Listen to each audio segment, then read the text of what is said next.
فلا أقسم بمواقع النجوم وإنه لقسم لو تعلمون عظيم إنه لقرآن كريم في كتاب مكنون لا يمسه إلا المطهرون تنزيل من رب العالمين.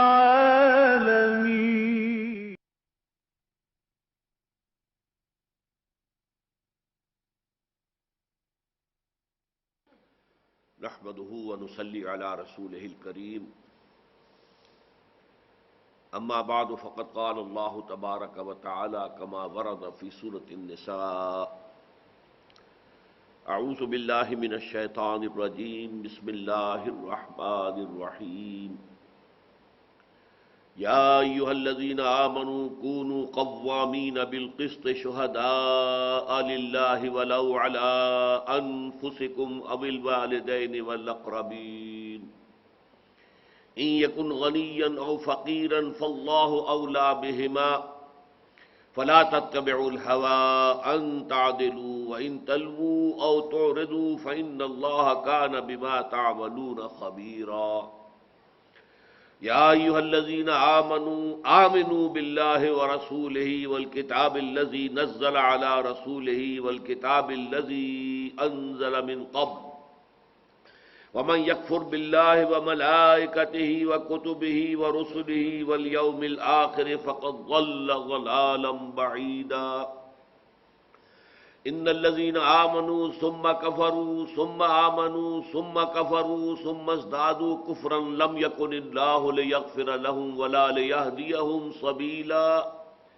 بشر المنافقين بأن لهم عذابا أليما الذين يتخذون الكافرين أولياء من دون المؤمنين أيبتغون عندهم العزة فإن العزة لله جميعا وقد نزل عليكم في الكتاب أن إذا سمعتم آيات الله يكفر بها ويستهزأ بها فلا تقعدوا معهم حتى يخوضوا في حديث غيره إنكم إذا مثلهم إن الله جامع المنافقين والكافرين في جهنم جميعا صدق الله العظيم رب اشرح لي صدري ويسر لي أمري واحلل عقدة من لساني يفقهوا قولي سورہ نساء کی آیت نمبر 136 قرآن مجید کی اہم ترین آیات میں سے ایک ہے۔ اس میں امت مسلمہ کا جو مقام اور مرتبہ ہے، جو اس کے ذمے اللہ کی طرف سے ایک فریضہ عائد کیا گیا ہے، اس کا ذکر ہے۔ جیسے کہ ہم نے دیکھا سورہ بقرہ میں وَكَذَلِكَ جَعَلْنَاكُمْ أُمَّةً وَسَطًا لِتَكُونُوا شُهَدَاءَ عَلَى النَّاسِ وَيَكُونَ الرَّسُولُ عَلَيْكُمْ شَهِيدًا۔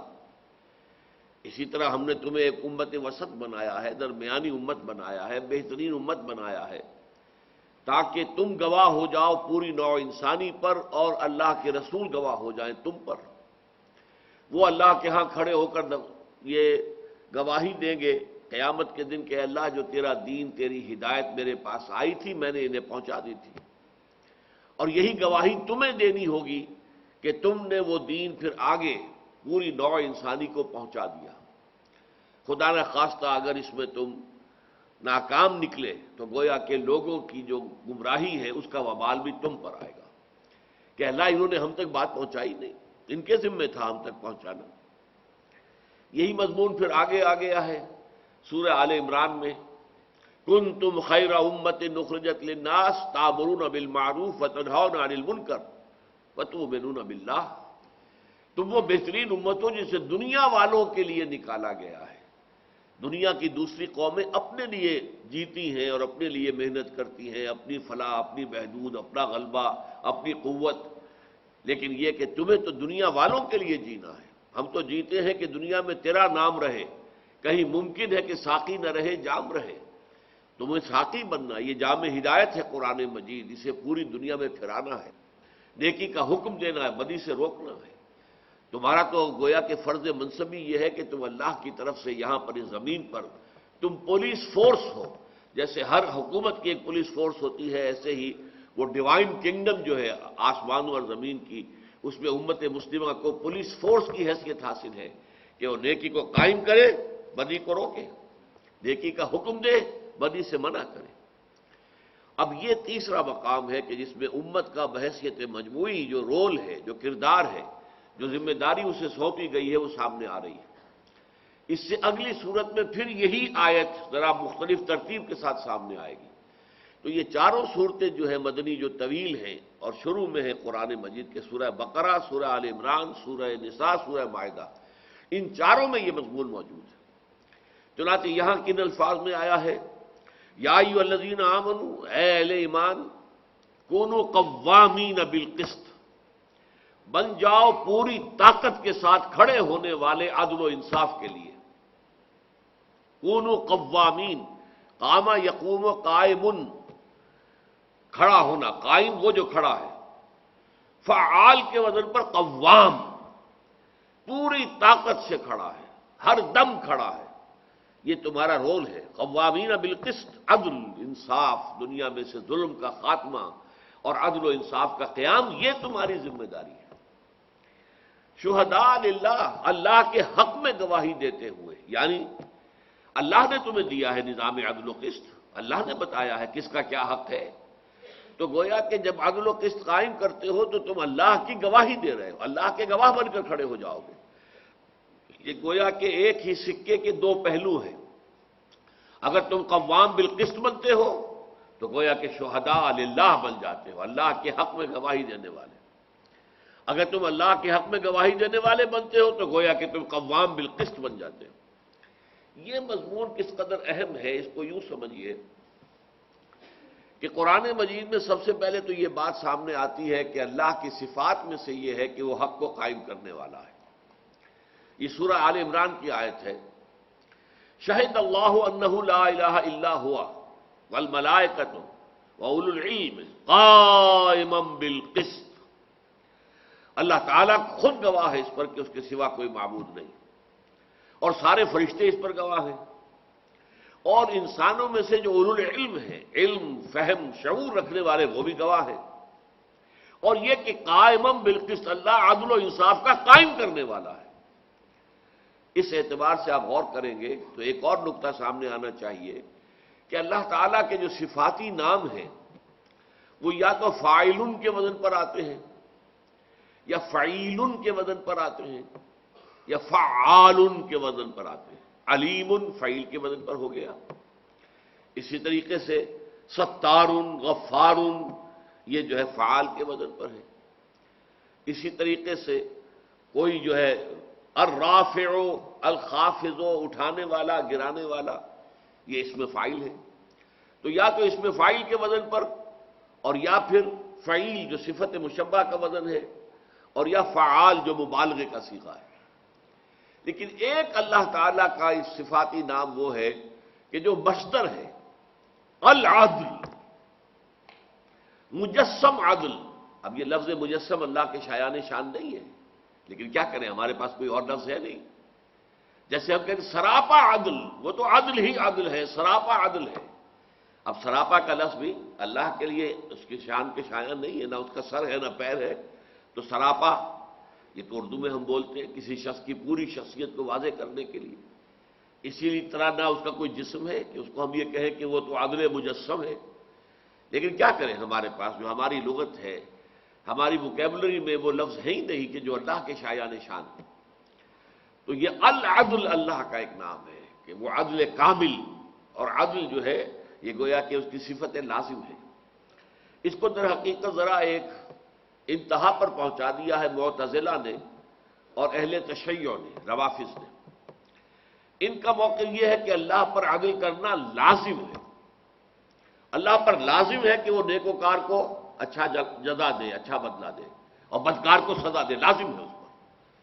اہل سنت کا ہمارا موقف یہ ہے کہ اللہ پر کوئی شے لازم نہیں ہے، اللہ اس سے بہت بلند و بالا ہے، سوائے ایک شے کے جو اس نے خود کہا میں نے اپنے اوپر لازم کر دی ہے۔ کتب اللہ علی نفسہ الرحمہ، اللہ نے اپنے اوپر واجب کر لی ہے رحمت، رحمت تو واجب ہے، لیکن یہ ہے کہ اللہ تعالیٰ کسی نیک وکار کو سزا دے، جہنم میں ڈال دے، اس کا اختیار ہے، کسی بدکار کو وہ مغفرت کر دے، اس کا اختیار ہے۔ اگرچہ ہم جانتے ہیں کہ وہ نیک وکاروں کو بدلہ دے گا، اچھا بدلہ دے گا، جزا دے گا، بدکاروں کو سزا دے گا، لیکن یہ اور بات ہے کہ وہ ایسا کرے گا، اور یہ اور بات ہے کہ ہم کہیں کہ ایسا کرنا اس پر لازم ہے۔ تو یہ در حقیقت معتزلہ کا اور اہل تشیع کا، روافض کا موقف ہے کہ اللہ پر لازم ہے عدل۔ تاہم اگر اس انتہا تک نہ جائیں تب بھی یہ بات تو ہے کہ عدل جو ہے اللہ تعالیٰ کی نمایاں صفات میں سے ہے۔ چنانچہ اسی کے ساتھ ہمیں یاد آ جانی چاہیے آیت سورہ حدید کی آیت نمبر 24، وہاں جو فرمایا گیا، بلکہ آیت نمبر 25 ہے غالباً، کہ اللہ تعالیٰ نے نبوت اور رسالت کا سلسلہ شروع ہی کیا اس لیے کہ لوگ عدل پر قائم ہوں۔ لقد ارسلنا رسلنا بالبینات وانزلنا معهم الکتاب والمیزان لیقوم الناس بالقسط، ہم نے اپنے رسولوں کو بھیجا ہے واضح تعلیمات کے ساتھ، واضح نشانیوں کے ساتھ، واضح معجزات کے ساتھ، ان کے ساتھ اپنی کتاب اتاری ہے، شریعت اتاری ہے، اور میزان اتاری ہے۔ اس سب کا مقصد کیا ہے؟ لیقوم الناس بالقسط، تاکہ لوگ عدل پر قائم ہوں، قسط پر قائم ہوں۔ یہ گویا کہ اگر یہی نہیں ہوتا اور صرف کتاب پڑھ کر ثواب لے لیا جائے تو یہ تو کوئی فائدہ نہ ہوا۔ پھر اس کتاب کے نازل کرنے کا فائدہ تو ہوگا تب جبکہ وہ نظام عدل جو اس نے دیا اسے قائم کیا جائے۔ لیقوم الناس بالقسط، تو گویا کہ اللہ کے ناموں میں سے العدل، قرآن میں لفظ آیا قائما بالقسط، انبیاء اور رسول کا سلسلہ کیوں ہے؟ لیقوم الناس بالقسط۔ اب یہاں پر امت جو ہے وہ اس کی اب سب سے بڑی، یہ سمجھیے کہ آلہ ہے اللہ تعالیٰ کے ہاتھ میں، کہ اس امت کا کام اب ہے ظلم کا خاتمہ اور عدل و انصاف کا قیام۔ وہ بات جو ہے یہ سورہ نساء میں بھی آ رہی ہے اور پھر سورہ مائدہ میں بھی آئے گی۔ سورہ مائدہ میں اور اس صورت میں، اس آیت میں بس تھوڑا سا فرق ہے کہ ترتیب الٹ دی ہے، اور ایک یہاں پر بات ایک اور انداز میں کہی گئی ہے مثبت انداز میں، وہاں منفی میں کہی گئی وہی بات، وہ میں ابھی آپ کے سامنے تقابل پیش کر دوں گا۔ یہاں کیا فرمایا؟ یا ایھا الذین آمنوا، اے اہل ایمان، کونوا قوامین بالقسط شہداء للہ، اے ایمان والو بن جاؤ پوری طاقت سے کھڑے ہونے والے، یہ فعال کا صیغہ آ گیا، قوام بالقسط، خود بھی قائم رہو قسط و عدل پر اور قائم کرو قسط اور عدل کو، شہداء للہ، اللہ کے حق میں گواہی دیتے ہوئے۔ اب ذرا نوٹ کیجئے گا، اس وقت وہ آیت تو سامنے آپ کے نہیں ہے، یہی مضمون سورہ مائدہ میں آیا، یا ایھا الذین آمنوا کونوا قوامین للہ شہداء بالقسط۔ صرف وہ دونوں چیزیں جو ہے ترتیب الٹ گئی، قوامین بالقسط شہداء للہ یہاں ہے، قوامین للہ ہے شہداء بالقسط، یہ سورہ مائدہ کی آیت نمبر 8 ہے۔ گویا کہ جو میں نے بات ابتدا میں عرض کی تھی کہ اللہ کے حق میں گواہی اور عدل و انصاف کا قیام، یہ ایک ہی سکے کے دو پہلو ہیں۔ آپ ادھر سے دیکھ رہے ہیں تو قوامین بالقسط پہلے آ گیا ہے، شہداء بالقسط بعد میں آیا ہے۔ اسی کو الٹی طرف سے دیکھیے تو قوامین للہ شہداء بالقسط، بات تو ایک ہی ہے۔ جب اللہ خود قائم بالقسط ہے، جب اللہ خود العدل ہے، تو اب جو امت اس کے ماننے والوں پر مشتمل ہے، اللہ کو مانتی ہے، اللہ پر ایمان رکھتی ہے، اس کا فرض ہے کہ وہ دنیا میں عدل و انصاف کو قائم کرے اللہ کی حق میں گواہی دینے کے لیے، اس لیے کہ وہ خود عدل ہے، العدل۔ تو اس کے حق میں گواہی کیا ہوگی؟ یہی کہ اس کے نظام عدل و قسط کو قائم کیا جائے۔ اچھا، اب یہاں پر فرمایا گیا کہ تمہیں اس عدل و انصاف سے روکنے والی چیزیں کیا ہو سکتی ہیں؟ یہاں ایک پہلو لایا گیا، سورہ مائدہ کی آیت میں دوسرا پہلو آ جائے گا۔ یہاں فرمایا وَلَوْ عَلَىٰ أَنفُسِكُمْ وَبِالْوَالِدَيْنِ وَالْأَقْرَبِينَ، خواہ وہ تمہارے اپنے خلاف جا رہا ہو، کوئی معاملہ ہے، کسی نے آپ کے خلاف دعویٰ کیا ہے اور اس کا دعویٰ صحیح ہے، تو تم حق کی بات کہو کہ ہاں تمہارا دعویٰ صحیح ہے، میں حاضر ہوں، مجھ سے جو بھی میں نے اگر زیادتی کی ہے، جو بھی تم چاہتے ہو کہ اس سے اس کا ازالہ ہو جائے، میں حاضر ہوں۔ وَلَوْ عَلَىٰ أَنفُسِكُمْ، یہ نہ دیکھو کہ اگر حق بات کہوں گا تو میرے خلاف پڑ جائے گی، نہیں، وَلَوْ عَلَىٰ أَنفُسِكُمْ، خواہ وہ حق اور عدل اور انصاف کی بات تمہارے اپنے خلاف جا رہی ہو، ابھی الوالدین یا والدین کے خلاف جا رہی ہو، تم یہ کہو کہ صاحب نہیں میں یہ بات کیسے کہوں گا، یہ میں میرے والدین کے خلاف چلی جائے گی۔ چنانچہ یہ مشہور واقعہ ہے، مولانا حمید الدین فراہی رحمۃ اللہ علیہ، ان کے والد بڑے زمیندار تھے، ان کا کوئی جھگڑا ہوا کسی اور سے، تو جو مخالف فریق تھا انہوں نے کہا کہ ٹھیک ہے ہم آپ کے بیٹے کو بنا لیتے ہیں ثالث، حمید الدین فراہی رحمۃ اللہ علیہ ثالث بنا دیا۔ انہوں نے دونوں طرف کی بات سن کر اپنے والد کے خلاف جو ہے فیصلہ دے دیا۔ والد پھر ساری عمر ان سے ناراض رہے، لیکن ظاہر بات ہے کہ ایک شخص کے جو حق پر قائم ہے، اب وہ اس لیے کہ میرے والد ہیں میں اپنے والد کے حق میں فیصلہ دوں لازماً، یہ نہیں، جو حق بات ہے وہ کہہ دیے، چاہے وہ والد کے خلاف جا رہی ہو۔ تو تمہیں عدل و انصاف پر قائم رہنا ہے، تمہیں عدل و انصاف کو قائم کرنا ہے، خواہ وہ عدل و انصاف کی بات تمہارے اپنے خلاف جائے یا تمہارے والدین کے والاقربین خواہ اور قرابت داروں کے خلاف جائے۔ اچھا دیکھیے یہ بات تو ایک طرف آئی، سورہ مائدہ کی آیت نمبر 8 میں کیا ہے؟ یا ایھا الذین آمنوا کونوا قوامین للہ شہداء بالقسط ولا یجرمنکم شنآن قوم علی الا تعدلوا اعدلوا هو اقرب للتقوی۔ کسی قوم کی دشمنی تمہیں اس پر آمادہ نہ کر دے کہ تم عدل و انصاف کے خلاف فیصلہ دو۔ یہاں ہے تمہاری محبت آڑے نہ آ جائے، اپنے مفاد کی محبت، اپنے والدین کی محبت، اپنے قرابت داروں کی محبت، کہیں وہ نہ آڑے آ جائے کہ تم عدل و انصاف کے راستے سے ہٹ جاؤ۔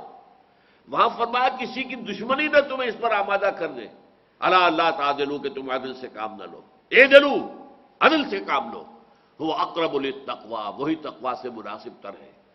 تو یہ آیت 135 سورہ نساء کی اور آیت نمبر 8 سورہ مائدہ کی، یہ بالکل ایک دوسرے کا ریسیپروکل ہے، ایک دوسرے کے ساتھ عکسی ترتیب ہے۔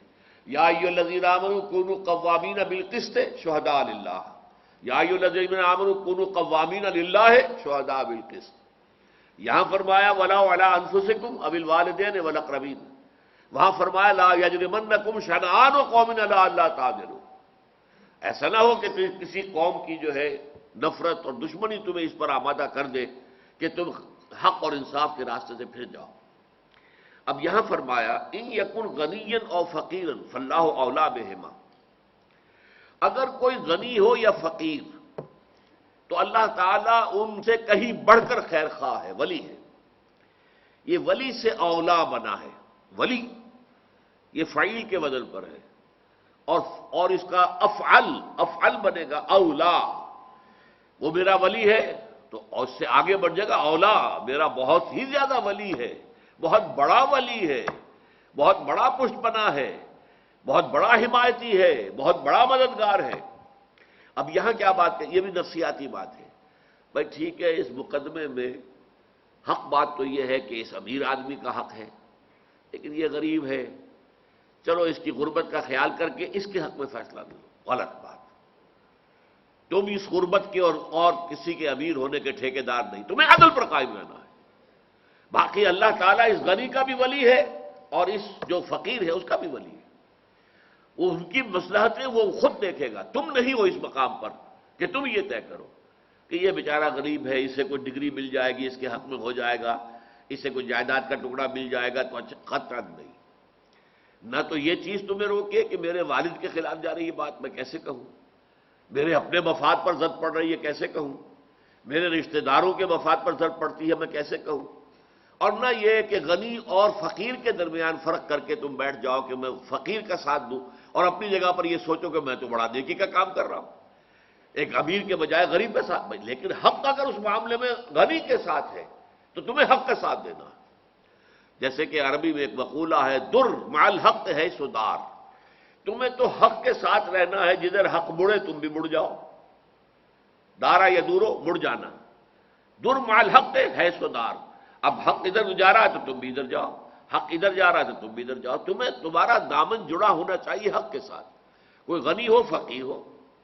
ان یکن غنیا او فقیرا فاللہ اولیٰ بہما، اللہ تعالیٰ ان کی مصلحتوں کو جاننے والا ہے، اللہ تعالیٰ تم سے کہیں بڑھ کر ان کا خیر خواہ ہے، اللہ تعالیٰ ان کے حق میں جو ہے جو بھی بہتر ہوگا فیصلہ کر دے گا۔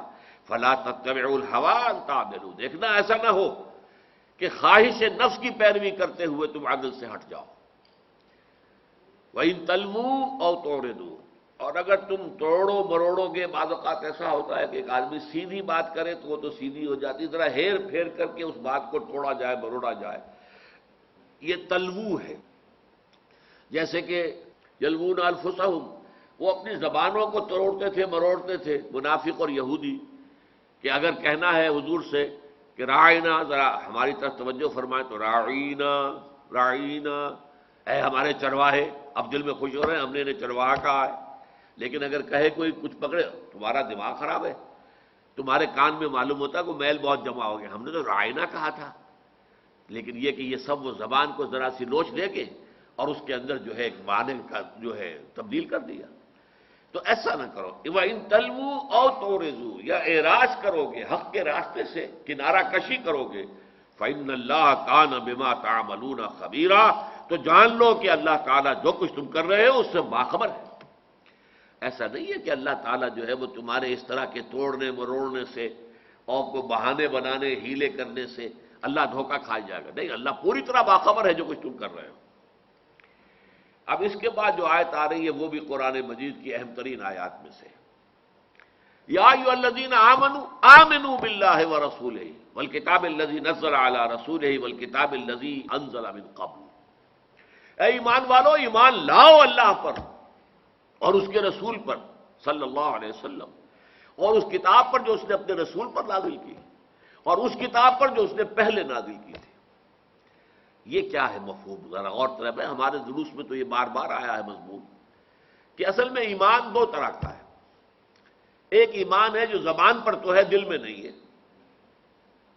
زبان سے کہہ رہے ہیں آمنت باللہ وملائکتہ وکتبہ ورسلہ والیوم الآخر والقدر خیرہ وشرہ من اللہ تعالی والبعث بعد الموت، زبان سے کہہ رہے ہیں اشہد ان لا الہ الا اللہ واشہد ان محمد رسول اللہ، دل میں نہیں ہے۔ اب دل میں نہ ہونے کی دو کیفیتیں ہو سکتی، ایک تو یہ کہ دل میں کچھ بھی نہیں ہے، دل خالی ہے، ایک یہ کہ دل میں نفاق ہے۔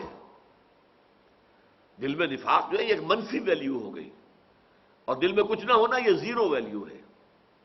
میں عرض کیا کرتا ہوں کہ یوں سمجھیے جیسے گراف بناتے ہیں ہم، درمیان میں زیرو، اس کے رائٹ سائڈ پہ +1 +2 +3 +4 +5 پلس انفینٹی، بائیں طرف -1 -2 -3 -4 -5 انفینٹی، تو ایک پلس ویلیو ہے ایمان، دل میں ایمان ہے +1 ہے یا +2 ہے یا +3 ہے، بہت بڑا ایمان، بہت زیادہ ایمان، پلس انفینٹی ابو بکر والا ایمان، محمد الرسول اللہ والا ایمان صلی اللہ علیہ وسلم، اور ادھر مائنس، یہ منافقت ہے۔ منافقت درجہ اول کی بھی ہو سکتی، درجہ دوم کی بھی، درجہ سوم کی بھی، -1 -2 -3، ان دونوں کے مابین ایک زیرو لیول ہے، ایک ایسی کیفیت قلب کی کہ نہ ایمان ہے اور نہ ہی نفاق ہے، نہ مائنس ویلیو ہے نہ پلس ہے، تو کیا ہے؟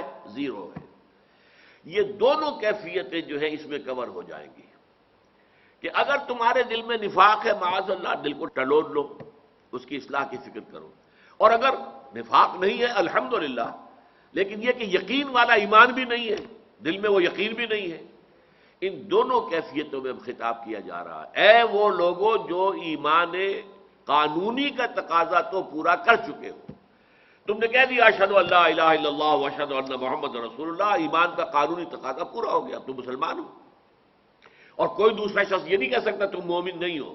ہم پڑھ چکے ہیں لستا مومنا، کبھی نہ کہنا کسی کو تم مومن نہیں ہو، اس لیے کہ تمہیں کیا پتا اس کے دل میں کیا ہے، ہم تو نہیں طے کر سکتے کہ اس کے دل میں ایمان ہے یا نہیں ہے، تو اللہ جانتا ہے، دل کا معاملہ تو اللہ تعالیٰ کے علم ہے، ہمارے علم میں تو نہیں ہے، لیکن ہم اسے کہیں گے ٹھیک ہے۔ لیکن جو شخص خود اپنے دل کو ٹٹولے اور محسوس کرے کہ نہیں ہے، یا جو منافق ہے، اس سے کہا جا رہا ہے آمنوا باللہ ورسولہ، ایمان لاؤ جیسا کہ ایمان لانے کا حق ہے، اللہ پر بھی، اس کے رسول پر بھی، اور اس کتاب پر بھی جو اس نے اپنے رسول پر نازل کی ہے صلی اللہ علیہ وسلم، یعنی حضور پر، یعنی یہ قرآن مجید، والکتاب الذی انزل من قبل، اور اس کتاب پر بھی جو اس نے پہلے نازل کی تھی، یعنی تورات۔ یہ ذہن میں رکھیے کہ پہلے جو اللہ نے کتابیں نازل کی ہیں اس میں کتاب ہونے کی حیثیت صرف تورات کو حاصل ہے۔ باقی تو یہ ہے کہ حقیقت جو شریعت دی گئی تھی تورات میں، باقی اس طرح تمام انبیاء جو ہیں بنی اسرائیل کے، وہ اسی شریعت کے نفاذ کے لیے اور اسی کی تعلیم و تلقین کے لیے کام کرتے رہے۔ انہیں صحیفے تو دیے گئے۔ حضرت داؤد کو اگر زبور دی گئی ہے یا حضرت عیسیٰ کو انجیل دی گئی ہے، انجیل میں حکمت ہے، اخلاقی تعلیمات ہے، قانون تو نہیں ہے۔ قانون تو شریعت یا تو موسیٰ کی تھی یا محمد کی ہے صلی اللہ علیہ وسلم علیہ الصلوۃ والسلام۔ شریعت حضرت موسیٰ کی شریعت تھی اور آج بھی ہے۔ یہودی اس کے علمبردار ہے، ان میں سے بہت سے لوگ اس شریعت پر عمل کرتے ہیں۔ سبت کا حکم ابھی تک اس کی پوری پابندی کرنے والے سارے یہودی نہیں ہیں۔ جیسے سارے مسلمان عملی مسلمان نہیں ہیں، ایسے سارے یہودی بھی سیکولر یہودی بھی ہے، لیکن یہ کہ یہودی ہے۔ لیکن جو ان میں مذہبی یہودی ہیں وہ تو واقعہ یہ ہے کہ تمام شریعت پر عمل کرنے والے وہ ذبیحہ ہی کھائیں گے۔ انہی کی وجہ سے پورے یورپ کے اندر جو ہے وہ کوشر میٹ کا علیحدہ تصور ہے، اور ہوائی جہازوں میں آپ کو کوشر جو ہے کھانا علیحدہ ملتا ہے، کیونکہ وہ یہودیوں کے طریقے پر، اور یہودیوں کا اور مسلمانوں کا طریقہ ایک ہی ہے ذبح کرنے کا، کہ یہ گردن کے سافٹ پارٹس کٹے، یہ ہڈی جو ہے یہ نہ کٹے، حرام مغز جو ہے انٹیکٹ رہے، تاکہ جسم کے اندر پھر جو ہے وہ تناؤ اور کھچاؤ پیدا ہو۔ جیسے کہ آپ نے دیکھتے ہیں، آپ ذبح کرتے ہیں بکرے کو، پھر وہ جو ہے جس طریقے سے کہ اس کے اندر پیدا ہوتی ہے، ٹینشنز پیدا ہوتے ہیں، تو اس سے کیا ہوتا ہے کہ بلڈ سکویز آؤٹ ہو جاتا ہے تمام ٹیشوز سے، اور اگر پوری گردن اڑا دو اب بلڈ نہیں نکلے گا، چونکہ وہ اسپائنل کارڈ جو ہے حرام مغز جسے ہم کہتے ہیں وہ بھی کٹ گئی، لہذا اب اس کے اندر وہ رائگرز پیدا نہیں ہوں گے، اور خون جو ہے وہ نجس ہے، تو جسم کے اندر اگر خون رہ گیا تو وہ گوشت جو ہے وہ حرام ہو گیا، جب نکل گیا تو وہ حلال ہے۔ تو یہودیوں کا اور ہمارا ایک ہی طریقہ ہے۔ اسی طریقے سے یہود کے ہاں بھی سود حرام ہے، لیکن انہوں نے شکل یہ نکال لی کہ غیر یہودی سے سود لینا جائز ہے۔ جیسے ہمارے ہاں بھی ایک رائے ہے کہ دارالحرب میں سود لینا دینا جائز ہے، یہ بھی اب وہ دارالحرب کی بھی بڑی عجیب عجیب قسم کی تعریفیں کر دی گئی ہیں۔ ہمارے یہاں کے ایک بہت بڑے صاحب جو ہے مشہور، وہ جا کے امریکہ میں کیا آئے کہ تو دارالحرب ہے، یہاں پہ آپ سود کا لین دین کر سکتے ہیں۔ خدا کے بندو، دارالحرب تو وہ ہوتا تھا جہاں لڑائی ہو رہی ہو، وہاں کون سی لڑائی ہو رہی ہے؟ وہ تو دارالامن ہے، آپ کہہ سکتے ہیں نہ دارالاسلام ہے نہ دارالحرب ہے، دارالامن ہے، تو وہاں پر آپ دارالحرب کے احکام تو نہیں نافذ کر سکتے۔ بہرحال میں عرض یہ کر رہا تھا کہ کتاب جو ہے در حقیقت قرآن سے پہلے صرف وہ تورات ہے۔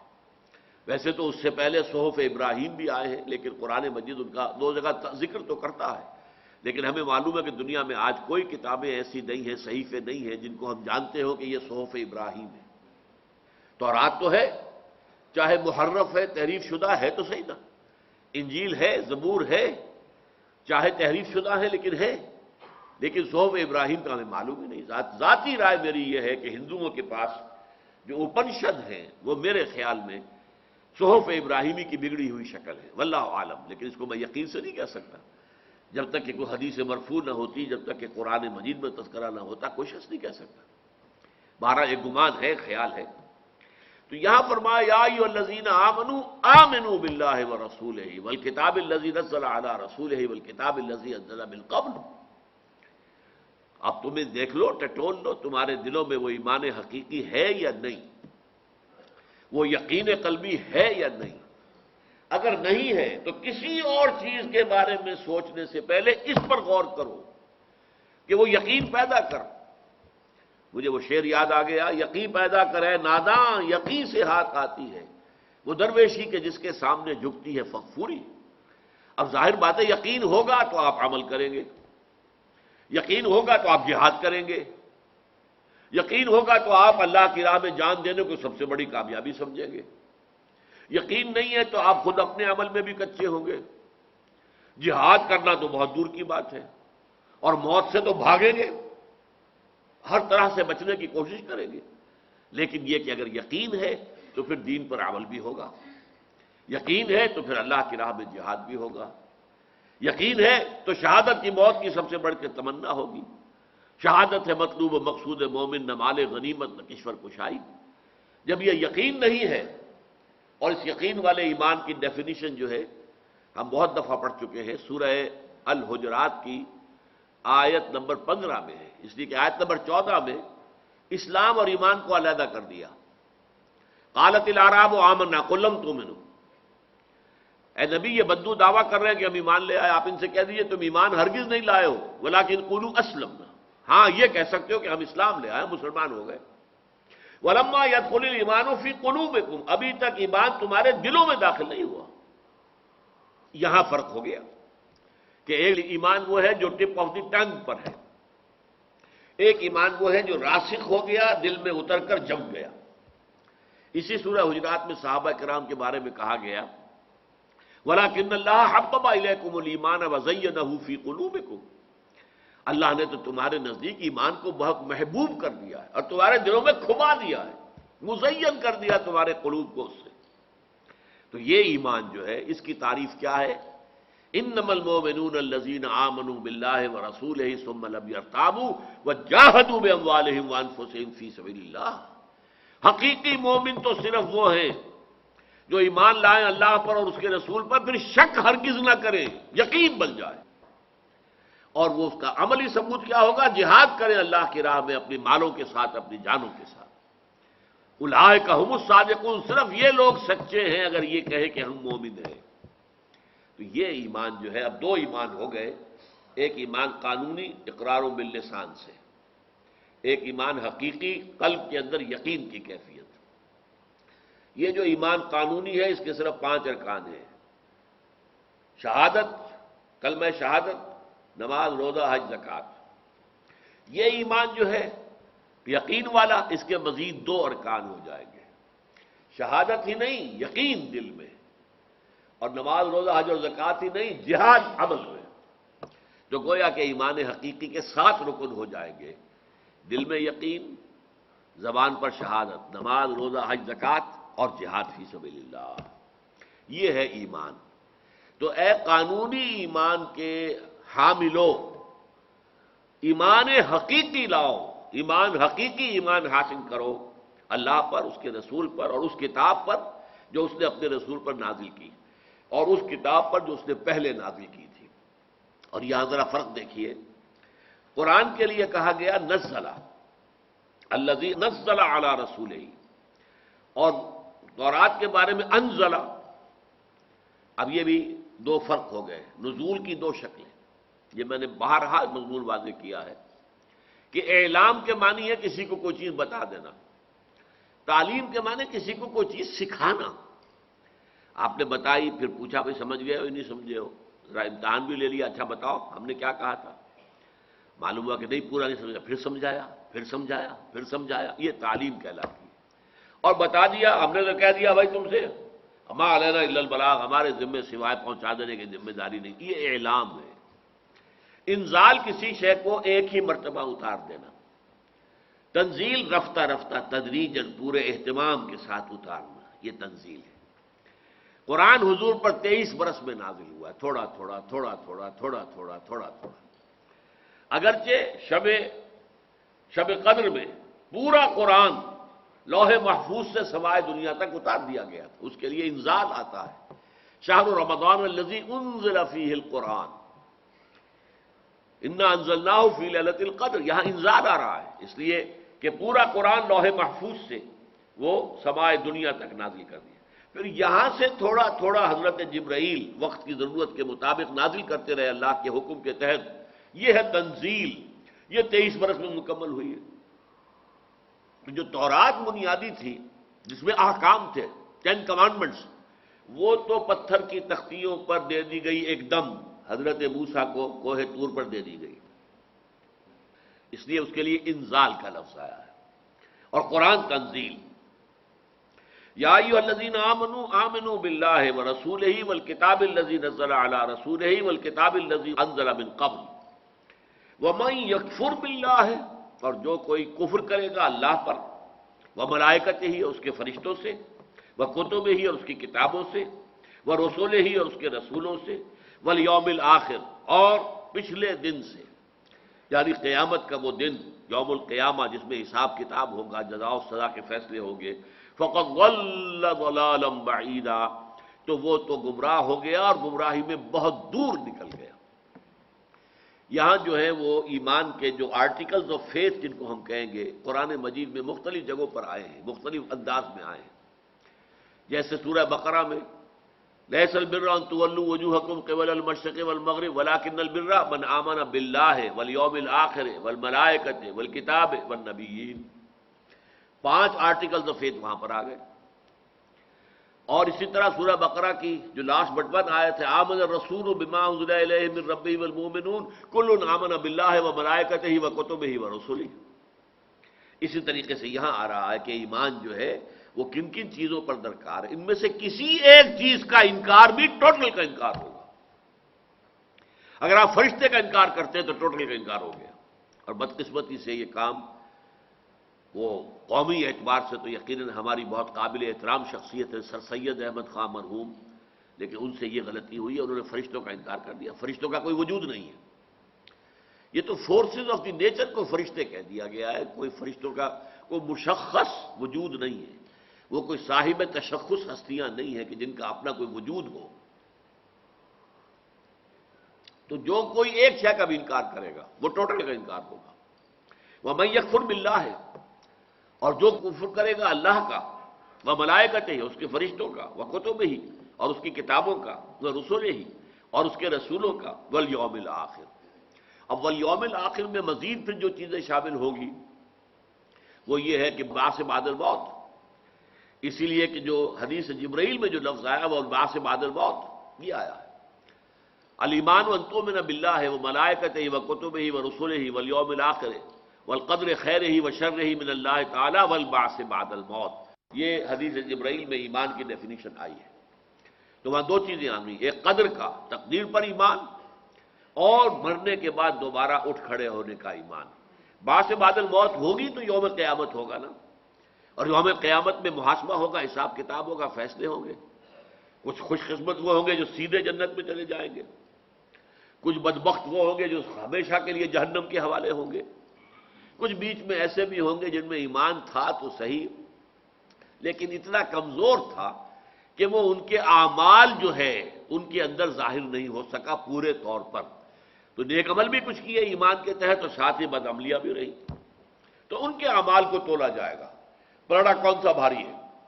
نیکیوں کا پلڑا بھاری ہے تو جاؤ سیدھے چلے جاؤ جنت کے اندر، چاہے ایمان کمزور تھا لیکن تمہارا نیکیوں کا پلڑا بھاری ہے، جاؤ۔ اور ایمان کمزور تھا اور نیکیوں کی بجائے بدیوں کا پلڑا بھاری ہے تو بھائی جہنم میں جاؤ، وہاں تمہاری صفائی ہوگی۔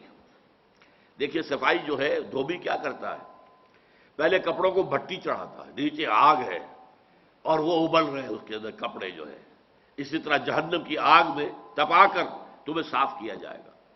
سونے کو اسی طرح صاف کرتے ہیں، پہلے آگ پہ لگا کے اسے پگھلائیں گے تو پھر اس میں سے جو ہے جو چیز امپیورٹی ہے وہ علیحدہ ہوگی، اور پھر آپ کو معلوم ہے کہ وہ پٹکتا ہے کپڑوں کو پتھروں کے اوپر۔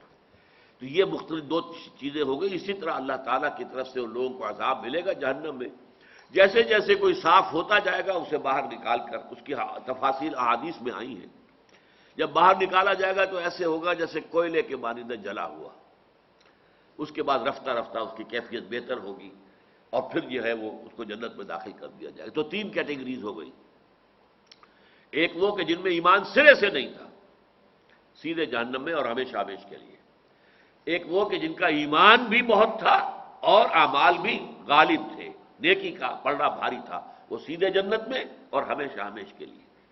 یہ درمیانی ایک کیٹیگری ہے کہ جن کا ایمان کمزور تھا اور اس میں ان کی نیکیوں کا پلڑا جو ہے کمزور تھا، ہلکا تھا، بدیوں کا پلڑا بھاری تھا، تو انہیں جہنم میں داخل کر کے اور ان کی صفائی کر کے پھر انہیں جنت میں داخل کر دیا جائے گا۔ تو اب یہ چیزیں ہیں کہ جن کو ہم کہتے ہیں کہ آرٹیکلز آف فیتھ جو ہیں ہمارے ایمان کے۔ تو جو کوئی بھی کفر کرے گا اللہ کا، وہ ملائکتہ ہی، اس کے فرشتوں کا، وہ کتب ہی، اس کی کتابوں کا، وہ رسول ہی، اور اس کے رسولوں کا، والیوم الآخر، اور وہ پچھلے دن کا، قیامت کے دن کا، فقد ضل ضلالا بعیدا۔ اچھا اب یہ تو کیفیت آ گئی کفر اور ایمان۔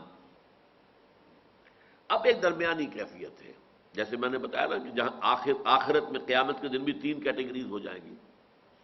تو یہاں بھی ایک کیٹیگری ہے، ایک ہے کھلے کافر دنیا کے اندر، صاف کافر، مخالف، مشرک، ایک ہے اہل ایمان صحابہ کرام، درمیان میں کچھ لوگ ہیں مذبذبین بین ذالک، یہ الفاظ بھی آ جائیں گے آگے چل کر۔ وہ دل تو ان کا چاہتا ہے نیکی کے راستے پر چلے، لیکن جب وہاں کوئی تکلیف آتی ہے تو پیچھے ہٹتے ہیں، پھر ذرا ان کی طبیعت کے اندر جو ہے وہ نیکی کا غلبہ آتا ہے، پھر کچھ آگے بڑھتے ہیں، پھر کوئی امتحان آ گیا پھر پیچھے ہٹ گئے۔ تو ان کا یہ آسیلیشن ہوتی ہے، ادھر سے ادھر، ادھر سے ادھر، اور ان میں یہ اصل میں بیان ہے جو غیر شعوری نفاق ہوتا ہے ان کی کیفیت ہے یہ۔ ایک نفاق وہ ہے جو میں حقیقت نفاق کی تقاریر کے اندر کھل کر بیان کیا کرتا ہوں کہ ایک شخص جھوٹ موٹ ایمان لائے اور اسے معلوم ہے میں ایمان نہیں لایا ہوں، جیسے کوئی ہندو وہ مسلمانوں کی طرح داڑھی رکھ کر خطرہ کرا کر اور ہمارے سرحدی علاقوں میں داخل ہو جائے اور وہاں مسلمان بن کر رہے اور جاسوسی کرتا رہے۔ چنانچہ ایسی خبریں بھی آئیں کہ کوئی ہندو جو ہے وہ کسی آبادی میں گیا، وہاں امام مسجد کی حیثیت سے کئی سال تک مقیم رہا، اب جو حجرہ اس کا تھا اس کے اندر وہ ٹرانسمیٹر وغیرہ موجود تھے اور سرحدی علاقے میں تھا، تو فوج کی ذرا نقل و حرکت ہوتی تھی اطلاع دیتا رہتا تھا، وہ پکڑا گیا، وہ ٹرانسمیٹر وغیرہ بھی اس کے اندر برآمد ہو گئے۔ تو یہ شخص جو ہے یہ جانتا ہے کہ میں ایمان نہیں لایا، میں مسلمان نہیں ہوں، میں بنا ہوا ہوں دھوکہ دینے کے لیے مسلمان، لہذا وہ ہے منافق شعوری طور پر، ارادی طور پر، خود جانتا ہے۔ ایسے ہی یہودیوں نے ایک سازش کی تھی مدینہ منورہ میں کہ یہ جو اسلام کی دھاک جو ہے بیٹھ گئی ہے کہ جو شخص ایمان لے آئے اس کے ٹکڑے کر دو تب بھی وہ واپس نہیں ہوتا، بڑا سے بڑا امتحان، بڑی سے بڑی آزمائش۔ تو یہ جو گڈ ول بن گئی ہے اس کو ذرا کمزور کرنے کے لیے ایسے کرو، ہم صبح کے وقت ایمان کا اعلان کریں گے اور سارا دن حضور کی صحبت میں رہیں گے، شام کو ہم پھر کہہ دیں گے نہیں جی نہیں کچھ نہیں ہے یہاں، یہ تو دور کے ڈھول سہانے تھے، ہم نے قریب آ کے دیکھ لیا کچھ نہیں ہے، تو ہم تو واپس جا رہے ہیں اپنے دین میں۔ یہ سازش ہے جس کا سورہ آل عمران میں ذکر موجود ہے۔ جس چیز پر یہ اہل ایمان لائے تم بھی صبح کے وقت اس پر ایمان کا اعلان کر دو، وَاغْفِرُوا آخِرَهُ، اور آخری حصہ جن کا آئے تو کفر کر دو، مرتد ہو جاؤ۔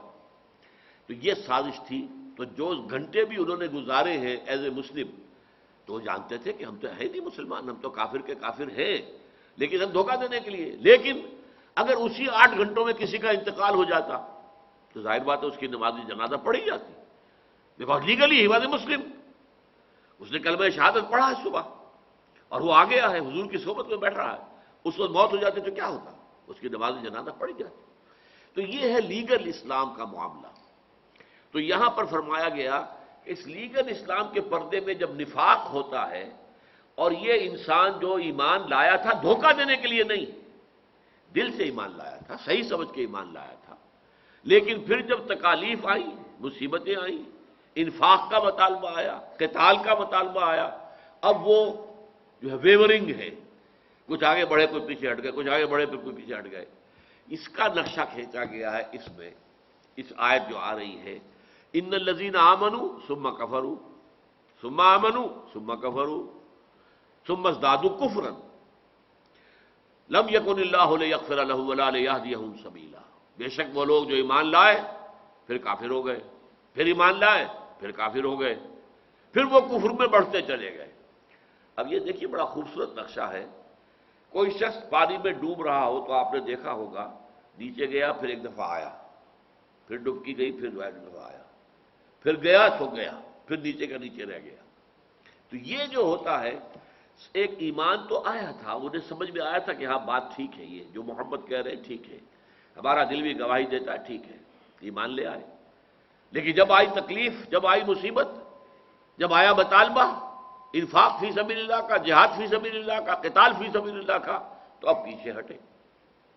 لیکن یہ پیچھے ہٹنا بھی ایک دم نہیں ہوتا، پہلے یہ ہے کہ ہٹ گئے تھے تو آ کے معافی مانگ لی، اے نبی مجھ سے غلطی ہو گئی، میں نہیں جا سکا جنگ میں، آپ میرے لیے استغفار کریں، اللہ تعالیٰ مجھے معاف کر دیں۔ اس وقت تک تو ہم کہیں گے کہ یہ نفاق نہیں ہے، یہ ضعف ایمان ہے، ایمان کی کمزوری کے علاوہ۔ اس سے آگے بڑھ کر جھوٹے بہانے بنانے شروع کر دیے. میری یہ مجبوری ہے، میرا یہ معاملہ ہے، میری بیمار ہے، اس کو دیکھنے والا کوئی نہیں ہے، حضور میں نہیں جا سکتا. اچھا جاؤ، مت جاؤ، بیٹھ جاؤ. حضور کو معلوم ہوتا تھا کہ یہ جھوٹ بول رہا ہے، لیکن یہ کہ آپ کہتے تھے شرافت اور مروت کی بنیاد پر کہ ٹھیک ہے جی بیٹھے آپ. یہ اب نفاق شروع ہو گیا. اب اس کے بعد اگلی منزل آتی ہے کہ اب وہ جھوٹی قسمیں کھانے، خدا کی قسم ہے میری یہ مجبوری ہے، میرا یہ معاملہ ہے. اب یہ نفاق دوسری شکل میں چلا گیا، دوسری سٹیج پر. تیسری سٹیج یہ ہوتی ہے کہ پھر دشمنی ہو جاتی ہے. جو اس وقت کے امیر ہیں، یعنی حضور تھے اس وقت کے امیر مسلمین، امیر جماعت، ان سے دشمنی اور اہل ایمان سے دشمنی. کہ یہ لوگ جو اپنی جانیں ہتھیلی پر رکھے ہر وقت حاضر ہونے کو تیار ہوتے ہیں کہ یہی پکارا کھڑے ہو گئے چل پڑے. انہیں نہ دائیں کی فکر، نہ بائیں کی فکر، نہ اپنے بچوں کی فکر، نہ بچیوں کی فکر، نہ گھر کی محبت، کچھ بھی نہیں. تو یہ لوگ ہیں اصل میں جن کی وجہ سے ہم جو ہیں نمایاں ہو جاتے ہیں. وہ چل پڑے، ہم بیٹھے رہے تو ہم نمایاں ہو گئے. سب بیٹھے رہتے تو سب کے سب ٹھیک رہتے، کوئی بات نہیں تھی. جب یہ تیسری سٹیج آئی تو گویا کہ اب ڈوب گئے. اب آخری سٹیج تھی یہ اس کے بعد ان کے لیے، اب وہ اوپر نہیں آئیں گے. تو یہ اندر ہی اندر ہوتا ہے. یہاں پہ کفر کا مطلب ارتداد نہیں ہے، قانونی طور پر وہ کافر نہیں ہوئے، یہ اندر ہو رہی ہے کیفیت. جس کی مثال میں دیا کرتا ہوں کہ وہ بڑا سا شہتیر ہے اور اس میں دیمک لگی ہوئی ہے. وہ دیمک جو ہے اندر ہی اندر اس کو کھا رہی ہے، لیکن اوپر جو ہے ایک چفٹی سی وہ چھوڑ کے رہتی ہے تاکہ وہ نظر نہ آ جائے. اگر تو آپ کو نظر آ گیا ارے دیمک لگی ہوئی ہے تو آپ فوراً دیکھیں کہ کتنی گہری ہے، کیا ہو گیا ہے.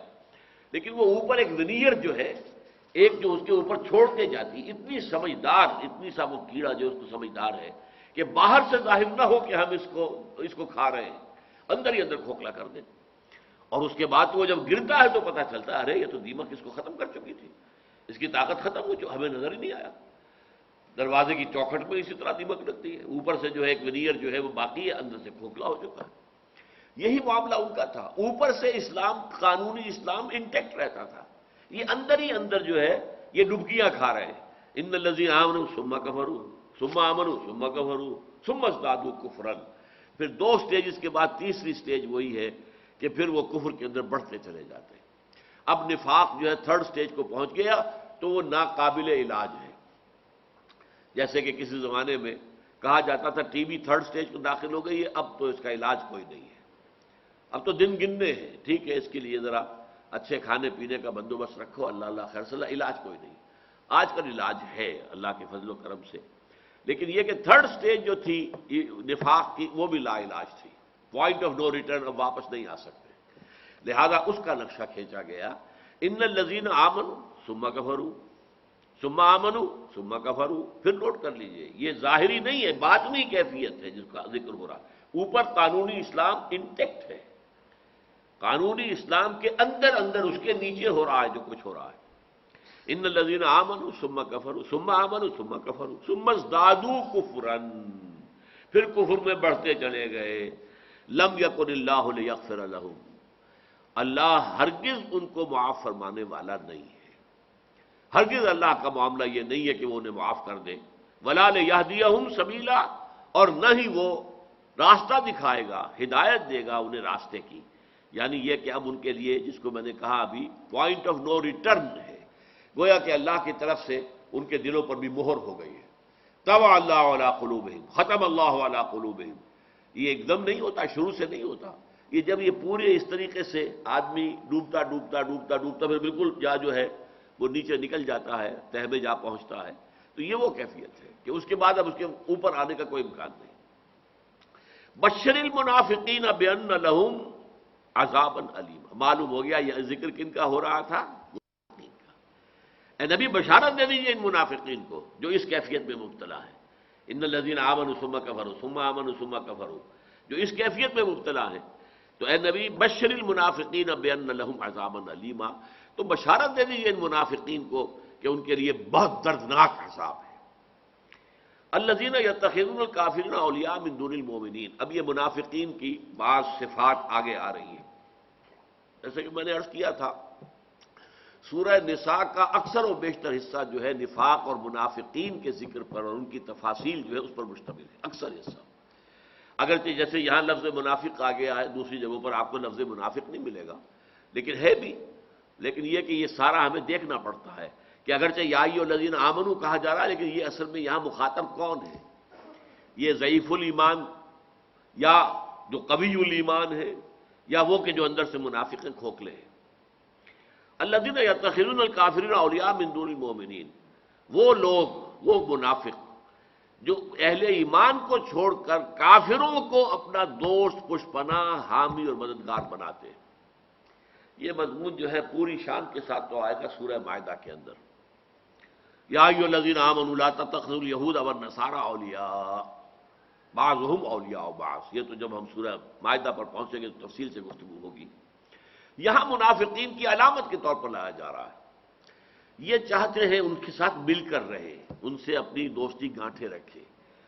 اصل میں جیسے ہوتا ہے نا، آپ کہتے ہیں don't keep all the eggs in one basket, ایک ہی ٹوکری میں سارے انڈے رکھو گے تو ٹوکری گر گئی تو ساری ٹوٹ جائیں گے نا، تقسیم کر لو، کچھ اس میں کچھ اس میں، ایک گر بھی گئی تب بھی کچھ آدھے انڈے تو سلامت رہیں گے نا۔ اسی طریقے سے وہ اپنی وفاداریاں تقسیم کر دیتے تھے۔ مسلمانوں سے بھی کہو ہم آپ کے ساتھ ہیں، جی ہم تو آپ کا ساتھ ہیں، ہم ایمان لائے ہیں، ہم جو بھی آپ حکم دیں ہم حاضر ہیں۔ اور کافروں سے بھی دعا، ہم ان کے ساتھ بظاہر تو ہیں، لیکن یہ کہ اصل میں تو ہماری دل آپ کے ساتھ ہے، اور کبھی موقع بھی آئے گا تو ہم ثابت کر دیں گے۔ اس کا بھی ذکر آگے آ رہا ہے، شاید ہم اگلے درس میں اس کو پڑھیں گے۔ تو اس طریقے سے وہ دونوں کے ساتھ جو ہے وہ اپنی بنا کر رکھنا چاہتے تھے کہ کیا پتہ، تیل دیکھو، تیل کی دھار دیکھو، پتہ نہیں ان کا غلبہ ہو جائے، پتہ نہیں ان کا غلبہ ہو جائے، کیا پتہ۔ تو تم اپنے جو معاملات ہیں دونوں کے ساتھ درست رکھو، اہل ایمان کا غلبہ ہو جائے، جی ہم بھی تو اہل ایمان تھے نا، ہم بھی آپ کے ساتھ تھے۔ اور اگر کفار کا اگر غلبہ ہو گیا، دیکھو جی ہم تو آپ کی مدد کرتے رہے، ہم آپ کو ان کے راز بتاتے رہے، اور ہم نے تو در حقیقت اپنے آپ کو آپ کے لیے ڈھال بنا لیا تھا، ان کے حملے ہم سہتے تھے اور آپ کو بچاتے تھے۔ تو یہ ایک منافقی جو دنیا کا طالب ہے، ظاہر بات ہے، جسے آپ کہتے ہیں ورلڈلی وائز، ورلڈلی وائز تو وہی شخص ہے جو ہر حال میں اپنے مفاد کو پیش نظر رکھے۔ اگر اسے غلط کام کرنا پڑ رہا تب بھی کرے گا، اس لیے کہ اس کو تو اپنا مفاد پیش نظر ہے۔ اگر وہ صحیح راستے سے نہیں ملتا ہے اپنا مفاد، تو غلط راستے سے، بائی ہک اور بائی کروک جسے آپ کہتے ہیں۔ تو ان کا معاملہ کیا ہے؟ الذین یتخذون الکافرین اولیاء من دون المؤمنین ایبتغون عندهم العزہ، کیا یہ ان کے پاس عزت کے طلبگار ہیں؟ چاہتے ہیں کہ ہم ان کے ساتھ ہی اگر رہیں گے تو ہمیں عزت ملے گی، ہمیں دنیا کے اندر ایک مقام ملے گا، ہماری ایک حیثیت ہوگی۔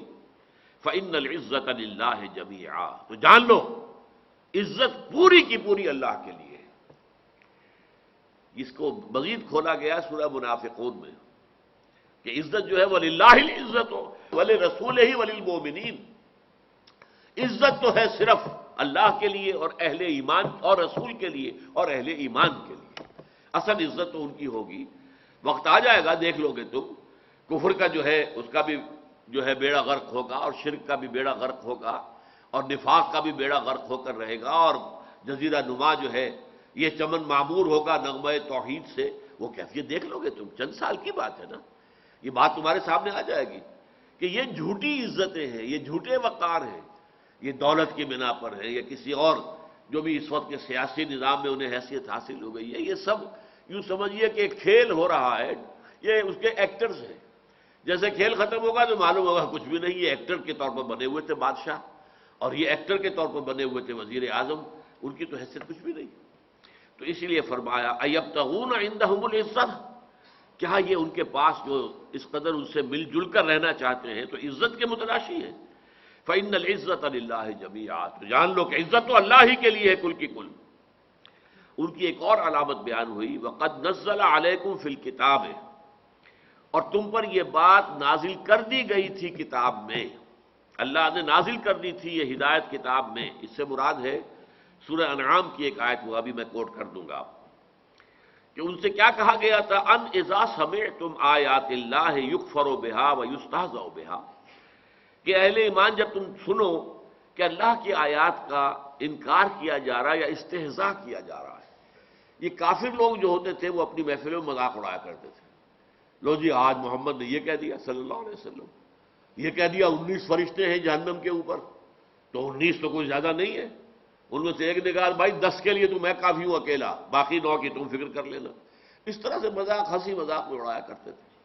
اب اگر کوئی منافق ہے ان کے پاس بیٹھا رہتا ہے، سنتا رہتا ہے، نہ کوئی احتجاج کرتا ہے نہ وہاں سے اٹھ کر جاتا ہے۔